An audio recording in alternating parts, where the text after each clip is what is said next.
44 लाख करोड़ 44 लाख करोड़ रोजगार कैसे बढ़ते हैं इससे समझ आता है। आदरणीय अध्यक्ष जी, इस राशि से जितनी बड़ा मात्रा में काम हुआ है उसके कारण इतने लोगों को रोजी रोटी मिली है, इसका आप अंदाज कर सकते हैं। हम भारत को मैन्युफैक्चरिंग का, रिसर्च का, इनोवेशन का हब बने उस दिशा में देश की युवा शक्ति को प्रोत्साहित कर रहे हैं, व्यवस्थाएं विकसित कर रहे हैं, आर्थिक मदद के योजनाएं बना रहे हैं। आदरणीय अध्यक्ष जी, एनर्जी के क्षेत्र में हम हमेशा डिपेंडेंट रहे। एनर्जी के सेक्टर में हमें आत्मनिर्भर होने की दिशा में बहुत कुछ करने की आवश्यकता है और हमारी कोशिश है ग्रीन एनर्जी की तरफ।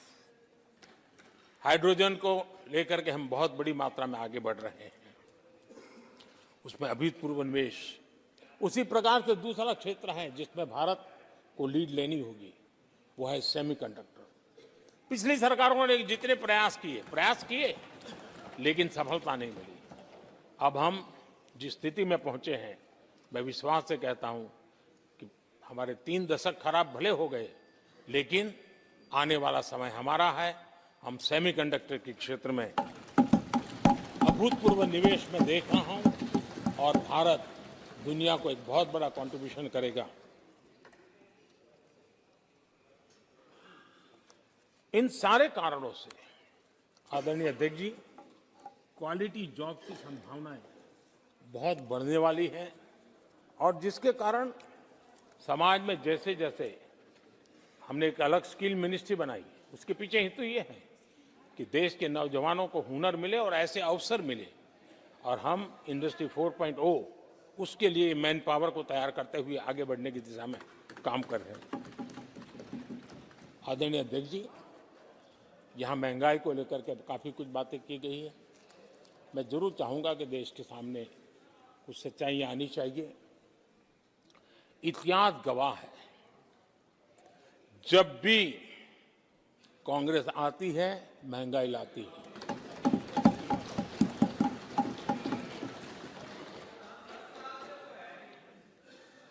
मैं कुछ वक्तव्य इस सदन में आज कहना चाहता हूं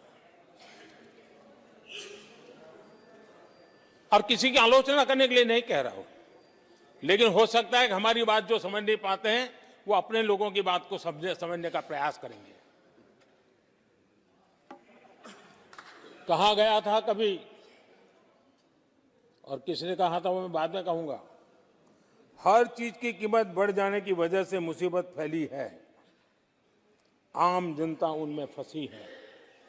ये स्टेटमेंट ऑफ फैक्ट किसका है? ये कहा था हमारे पंडित नेहरू जी ने, लाल किले से कहा था उस समय। हर चीज की कीमत बढ़ जाने की वजह से मुसीबत फैली है, आम जनता उनमें फंसी है। ये उस समय की बात है। उन्होंने माना था लाल किले से, चारों तरफ महंगाई बढ़ी है। अब इस वक्तव्य के 10 साल के बाद, नेहरू जी के इस वक्तव्य के 10 साल के बाद एक और वक्तव्य का कोट आपके सामने रखता हूं। आप लोग, मैं कोट बता रहा हूं, आप लोग आजकल भी कुछ दिक्कतों में हैं, परेशानियों में हैं महंगाई की वजह से। कुछ तो लाचारी है, पूरी तौर से काबू की बात नहीं हो पा रही हमारे इस समय में, हालांकि वो काबू में आएगी। 10 साल के बाद भी महंगाई के यही गीत कहे गए थे और ये किसने कहा था? फिर से ये नेहरू जी ने कहा था उन्हीं के कार्यकाल में। तब देश का पीएम रहते उन्होंने 12 साल हो चुके थे, लेकिन हर बार महंगाई कंट्रोल में नहीं आ रही है, महंगाई के कारण आपको मुसीबत हो रही है, इसी के गीत गाते रहे थे। आदरणीय अध्यक्ष जी, अब मैं एक और भाषण का हिस्सा पढ़ रहा हूं। जब देश आगे बढ़ता है तो कुछ हद तक कीमतें भी बढ़ती हैं। हमको ये भी देखना है कि जो भी आवश्यक वस्तु हैं उनकी कीमत को कैसे थामे। ये किसने कहा था? इंदिरा गांधी जी ने कहा था 1974 में 1974 में जब देश में सारे उन्होंने दरवाजे ताले लगा दिए थे, लोगों को जेल में बंद कर दिया था, 30% महंगाई थी, 30%।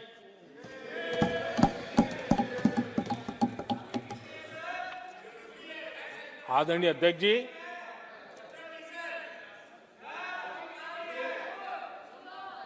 अपने भाषण में यहां तक कहा गया था, क्या कहा था, आप चौंक जाएंगे। उन्होंने कहा था अगर जमीन न हो, यानी कुछ पैदावार के लिए जमीन न हो, तो अपने गमले और कनस्तर में सब्जी उगा लें। ये ऐसी सलाहें उच्च पद पर बैठे हुए लोग दिया करते थे। जब देश में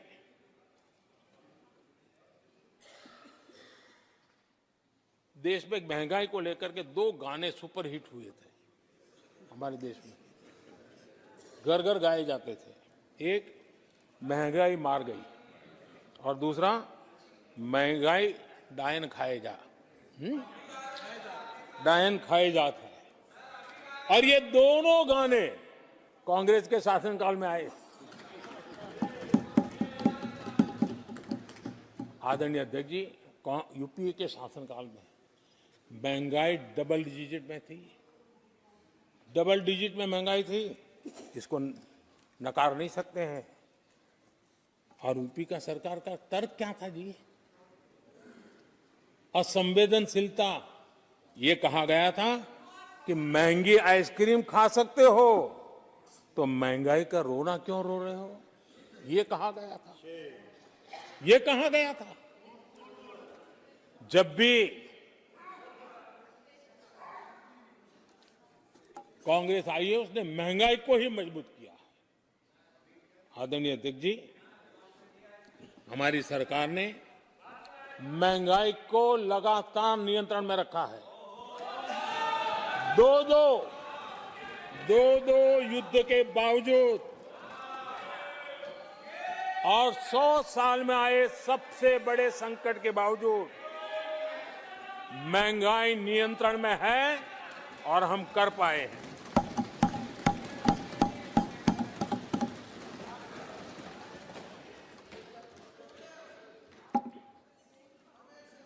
आदरणीय अध्यक्ष जी,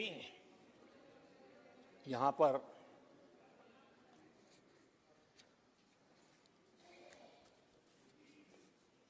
बहुत गुस्सा व्यक्त किया गया, जितना हो सका उतने कठोर शब्द में गुस्सा व्यक्त किया गया। उनका दर्द मैं समझता हूं, उनकी मुसीबत और ये गुस्सा मैं समझता हूं, क्योंकि तीर निशाने पर लगा है।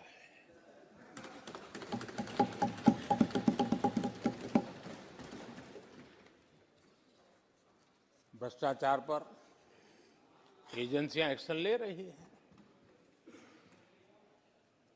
उसको लेकर भी इतना गुस्सा, क्या क्या शब्दों का प्रयोग किया जा रहा है। आदरणीय अध्यक्ष जी, 10 साल पहले हमारे सदन में, पार्लियामेंट में क्या चर्चा होती थी? सदन का पूरा समय घोटालों की चर्चा पर जाता था, भ्रष्टाचार की चर्चा पर जाता था, लगातार एक्शन की डिमांड होती थी। सदन यही मांग करता रहता था, एक्शन लो, एक्शन लो, एक्शन लो। वो कालखंड देश ने देखा है, चारों तरफ भ्रष्टाचार की खबरें रोजमर्रा। और आज जब भ्रष्टाचारियों पर एक्शन लिया जा रहा है तो लोग उनका समर्थन में हंगामा करते हैं। आदरणीय अध्यक्ष जी, इनके समय में एजेंसियों का सिर्फ और सिर्फ राजनीतिक उपयोग के लिए उपयोग किया जाता था, बाकी उनको कोई काम करने नहीं दिया जाता था। अब आप देखिए उनके कालखंड में क्या हुआ। पीएमएलए एक्ट के तहत हमने पहले के मुकाबले 2 गुने से अधिक केस दर्ज किए। कांग्रेस के समय में ईडी ने 5,000 करोड़ रुपए की संपत्ति जब्त की। हमारे कार्यकाल में ईडी ने 1 लाख करोड़ रुपए की संपत्ति की। देश का लूटा हुआ माल देना ही पड़ेगा। और जिनका इतना सारा माल पकड़ा जाता हो, नोटों के ढेर पकड़े जाते हो, और अधीर बाबू तो बंगाल से आते हैं, देखे हैं नोटों के ढेर उन्होंने तो किस किस के घर में से पकड़े जाते, किस किस राज्यों में पकड़े जाते थे। ये देश ये नोटों के ढेर देख देख करके चौंक गया है। लेकिन अब जनता को आप मूर्ख नहीं बना सकते। जनता देख रही है कि किस प्रकार से यूपीए सरकार में जो भ्रष्टाचार की बातें होती थी, उसका टोटल 10-15 लाख करोड़ का रहा है। चर्चा होती थी। हमने लाखों करोड़ के घोटाले तो अटकाए, लेकिन उन सारे पैसों को गरीबों के काम लगा दिया, गरीबों के कल्याण के लिए। अब बिचौलियों के लिए गरीबों को लूटना बहुत मुश्किल हो गया है। Direct benefit transfer, Jan Dhan account, Aadhaar, mobile, उसकी ताकत हमने पहचानी है। 30 लाख करोड़ रुपए से ज्यादा रकम हमने लोगों के खाते में सीधी पहुंचाई। और अगर कांग्रेस के एक प्रधानमंत्री ने कहा था कि 1 रुपया भेजते हैं 15 पैसे पहुंचते हैं, अगर उस हिसाब से मैं देखूं तो हम जो 30 लाख भेजे हैं, अगर उनका जमाना होता तो कितना रुपया कहां चला जाता, इसका हिसाब लगाइए। 15% मुश्किल से लोगों के पास पहुंचता, बाकी सब कहां चला जाता। आदरणीय अध्यक्ष जी, हमने 10 करोड़ फर्जी नाम हटाए हैं। अभी लोग पूछते हैं पहले इतना आंकड़ा था, क्यों कम हुआ? आपने ऐसी व्यवस्था बनाई थी कि जिस बेटी का जन्म नहीं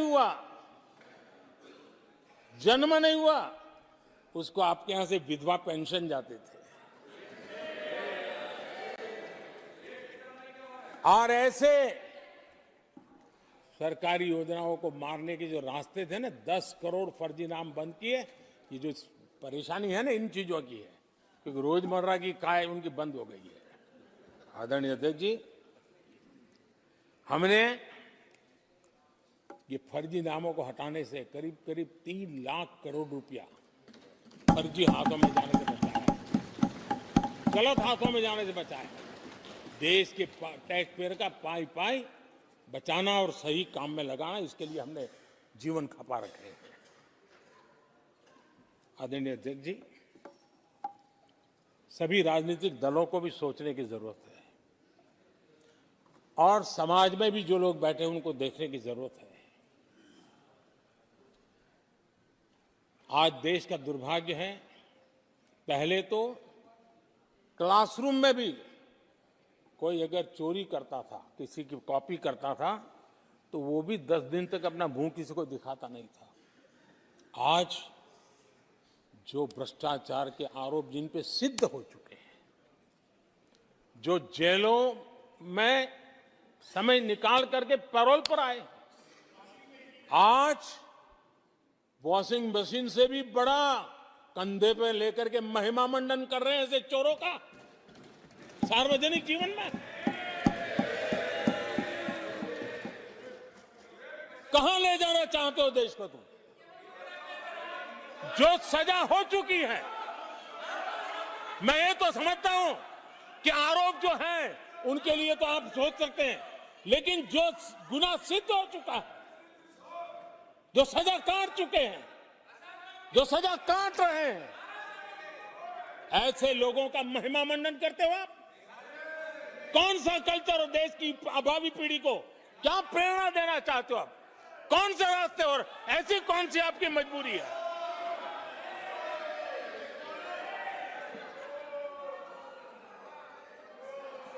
और ऐसे लोगों का महिमा मंडन किया जा रहा है, उनको महान बताया जा रहा है। जहां संविधान का राज है, जहां लोकतंत्र है, माननीय अध्यक्ष जी, ऐसी बातें लंबी नहीं चल सकती हैं। ये लोग लिख करके रखे हैं कि ये जो महिमा मंडन का काम चल रहा है उनका, वो अपने ही खात्मे की चिट्ठी पे सिग्नेचर कर रहे हैं लोग।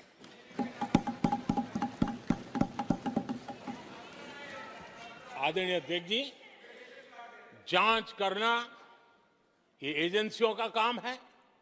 एजेंसियां स्वतंत्र होती हैं और संविधान ने उनको स्वतंत्र रखा हुआ है। और जज करने का काम न्यायाधीश का है। जज करने का काम न्यायाधीश का है और वो अपना काम कर रहे हैं। और अध्यक्ष जी, मैं इस पवित्र सदन में फिर से दोहराना चाहूंगा, जिसको जितना जुल्म मुझ पर करना है कर ले, मेरी भ्रष्टाचार के खिलाफ लड़ाई चलती रहेगी। जिसने देश को लूटा है उनको लौटाना पड़ेगा। जिन्होंने देश को लूटा है उनको लौटाना पड़ेगा। ये मैं देश को इस सदन की पवित्र जगह से वादा करता हूं। जिसको जो आरोप लगाना है लगा लें, लेकिन देश को लूटने नहीं दिया जाएगा और जो लूटा है वो लौटाना पड़ेगा। आदरणीय अध्यक्ष जी, देश सुरक्षा और शांति का एहसास कर रहा है। देश पिछले 10 वर्ष की तुलना में सुरक्षा के क्षेत्र में देश आज वाकई सशक्त हुआ है। आतंकवाद, नक्सलवाद एक छोटे दायरे में अब सिमटा हुआ है।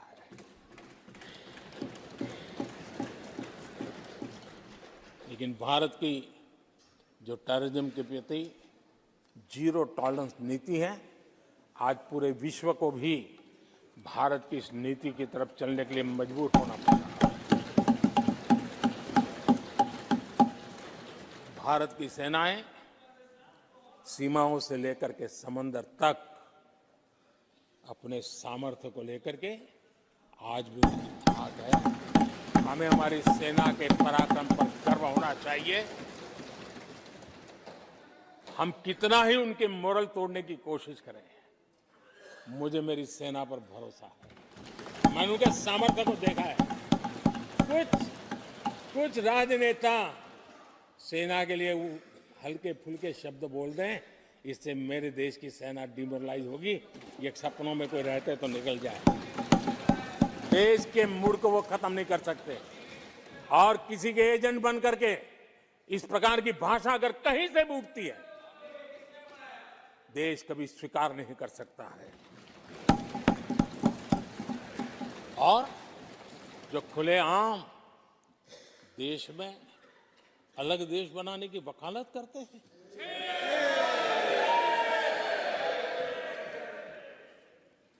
जोड़ने की बातें छोड़ो, तोड़ने की कोशिश करिए। यार, आपके अंदर क्या पड़ा हुआ है? क्या इतने टुकड़े करके अभी भी आपके मन को समाधान नहीं हुआ है? देश के इतने टुकड़े कर चुके हो आप, और टुकड़े करना चाहते हो? कब तक करते रहोगे? आदरणीय अध्यक्ष जी,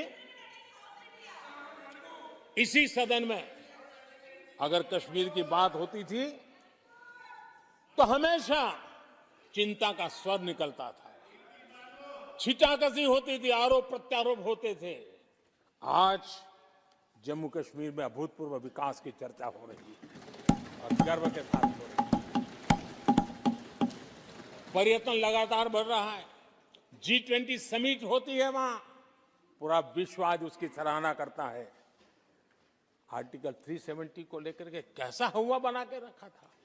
कश्मीर के लोगों ने जिस प्रकार से उसको गले लगाया है, कश्मीरी जनता ने जिस प्रकार से गले लगाया है, और आखिर के ये समस्या किसकी देन थी? किसने देश के माथे पर मारा था? किसने भारत के संविधान के अंदर इस प्रकार की दरार करके रखी हुई थी? आदरणीय अध्यक्ष जी, अगर नेहरू जी का नाम लेते हैं तो उनको बुरा लगता है, लेकिन कश्मीर को जो समस्याएं झेलनी पड़ी उसके मूल में उनकी ये सोच थी और उसी का परिणाम है देश को भुगतना पड़ा। जम्मू कश्मीर के लोगों को, देश के लोगों को नेहरू जी की गलतियों का बहुत बड़ी कीमत चुकानी पड़ी है। आदरणीय अध्यक्ष जी, वो भले गलतियां करके गए, लेकिन हम मुसीबतें झेल करके भी गलतियों सुधारने के लिए हमारी कोशिश जारी रखेंगे। हम रुकने वाले नहीं हैं। हम देश के लिए काम करने के लिए निकले हुए लोग हैं। हमारे लिए नेशन फर्स्ट है। आदरणीय अध्यक्ष जी, मैं सभी राजनीतिक दलों के नेताओं से आग्रह करूंगा, सभी माननीय सदस्यों से आग्रह करूंगा, भारत के जीवन में एक बहुत बड़ा अवसर आया है। वैश्विक परिवेश में भारत के लिए बड़ा अवसर आया है। एक नए आत्मविश्वास के साथ आगे बढ़ने का अवसर आया है। राजनीति अपनी जगह पे होती है, आरोप प्रत्यारोप अपनी जगह पर होता है, लेकिन देश से बढ़कर कुछ नहीं होता है। और इसलिए आइए मैं निमंत्रण देता हूं आपको, कंधे से कंधा मिलाकर के हम देश के निर्माण के लिए आगे बढ़े। राजनीति में किसी भी जगह पर रहते हुए भी राष्ट्र निर्माण में आगे बढ़ने में कोई रुकावट नहीं आती। अब इस राह को मत छोड़िए। मैं आपका साथ मांग रहा हूं, मां भारती के कल्याण के लिए साथ मांग रहा हूं। मैं विश्व के अंदर जो अवसर आया है उस अवसर को बुलाने के लिए आपका साथ मांगता हूं। मैं आपका सहयोग चाहता हूं 140 करोड़ देशवासियों की जिंदगी को और समृद्ध बनाने के लिए और सुखी बनाने के लिए। लेकिन अगर आप साथ नहीं दे सकते हैं और अगर आपका हाथ ईंटें फेंकने पर ही तुला हुआ है, तो आप लिख करके रखिए, आपकी हर ईंट को मैं विकसित भारत की नींव मजबूत करने के लिए लगाऊंगा। आपके हर पत्थर को मैं विकसित भारत के जो सपनों को लेकर के आप चले उसकी नींव मजबूत करने के लिए मैं लगाऊंगा और देश को हम उस समृद्धि की ओर लेके जाएंगे। जितने पत्थर उछाल लीजिए, आपका हर पत्थर भारत के समृद्ध, भारत के विकसित भारत के सपने को समृद्ध बनाने के लिए हर पत्थर को मैं काम में ले लूंगा। ये भी मैं आपको विश्वास दिलाता हूं। आदरणीय अध्यक्ष जी, मैं जानता हूं साथियों की तकलीफें मैं जानता हूं, लेकिन वो जो कुछ भी बोलते हैं मैं दुखी नहीं होता और दुखी होना भी नहीं चाहिए, क्योंकि मैं जानता हूं ये नामदार है, हम कामदार हैं। और हम कामदारों को तो नामदारों से सुनना ही पड़ता है। ये तो नामदार कुछ भी कहते रहें, कुछ भी कहने का उनको तो जन्मजात अधिकार मिले हुए हैं, और हम कामदारों को सुनना होता है। हम सुनते भी रहेंगे और देश को सहेजते भी रहेंगे, देश को आगे बढ़ाते रहेंगे। आदरणीय अध्यक्ष जी, आपने मुझे इस पवित्र सदन में आदरणीय राष्ट्रपति जी के उद्बोधन को समर्थन करने के लिए बोलने का अवसर दिया।